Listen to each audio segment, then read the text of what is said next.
இது கூட்டணி பேச்சுவார்த்தையா அல்லது சமாதான பேச்சுவார்த்தையா அப்படின்ற அந்த கேள்விதான் பிரதானமாக எழுகிறது. ஏன்னா இந்த திமுக காங்கிரஸ் இடையே கடந்த காலங்கள்ல நடைபெற்ற கூட்டணி பேச்சுவார்த்தை, அதாவது தொகுதி பங்கீடு குறித்த பேச்சுவார்த்தை என்பது சுமூகமான முறையில் அது நடைபெறவில்லை.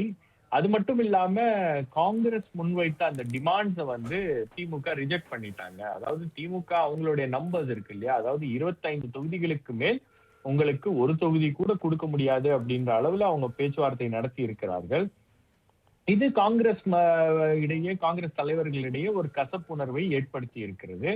இன்னொரு பக்கம் காங்கிரஸ் தரப்பிலிருந்து கேட்கப்படுகின்ற அந்த சீட்ஸ் இருக்கு இல்லையா, அதாவது எங்களுக்கு 45க்கு குறைவான இடங்கள் கொடுக்க கூடாது, எங்களுக்கு 45 இடங்கள் வேணும், நாங்க கடைசியா செட்டில் ஆகுறோம் அப்படின்னா 39ல இருந்து 41 இடங்கள் அசெம்பிளி சீட்ஸ் வாங்கிட்டு நாங்க செட்டில் ஆயிருவோம் அப்படின்ற அடிப்படையில அவர்கள் நடத்தி இருக்கக்கூடிய அந்த பேச்சுவார்த்தை என்பது திமுகவை கோபப்படுத்தி இருக்கிறது. திமுகவை அதாவது திமுகவுக்கு ஒரு முக்கியமான ஒரு தேர்தல் அப்படின்னும் போது காங்கிரஸ் கட்சி இந்த மாதிரியான ஒரு டிமாண்ட்ஸோட அவங்க வராங்க அப்படின்னும் போது அது ஒரு கடுமையான நெருக்கடியை ஏற்படுத்தி இருக்குது, கடுமையான கொந்தளிப்பை திமுகவுக்குள்ளேயே ஏற்படுத்தி இருக்கிறது. ஆகவே இரண்டு தரப்புக்கும் இடையே அந்த பேச்சுவார்த்தை அப்படின்றது ஒரு கசப்புணர்வை, ஒரு கசப்பான ஒரு அனுபவமாக மாறி இருக்கிறது.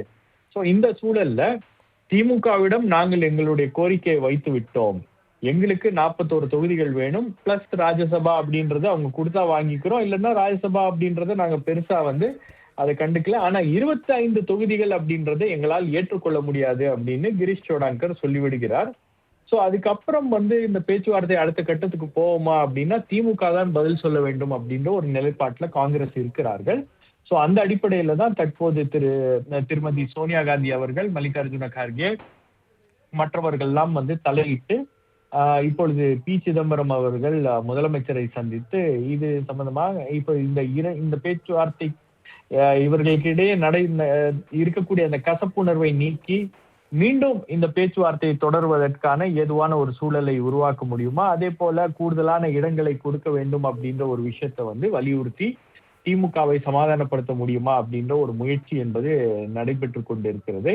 இந்த முயற்சிக்கு பிறகு திமுக மறுபடியும் கூடுதலான இடங்களை ஒதுக்க வருமா, அப்படியும் திமுக 28 தொகுதிகள்ல இருந்து வெறும் 30 தொகுதிகள் தான் கொடுப்போம் அப்படின்ற ஒரு எண்ணிக்கையில் அவங்க நின்னாங்கன்னா அதை ராகுல் காந்தி மற்றும் காங்கிரஸ் தலைமை ஏற்றுக்கொள்ளுமா அப்படின்ற பல்வேறு கேள்விகள் அப்படின்றது இருக்கிறது. சோ இது ஒரு சமாதான பேச்சுவார்த்தையும் அதே போல இப்ப ஏற்பட்டிருக்கக்கூடிய இந்த கசப்பான இந்த டெட்லாக் சிச்சுவேஷனை எப்படியாச்சும் ரிசால்வ் பண்ணக்கூடிய ஒரு நடவடிக்கையாக தான் இது இருக்கிறது அப்படின்னு பாக்குறேன். ஓகே, ஒருவேளை சீட் கூட கொடுத்தாங்க அப்படின்னா இன்னும் நிறைய கூட்டணி கட்சிகள் இருக்காங்களே, அவங்களுக்கும் கொடுக்கணும் இல்லையா?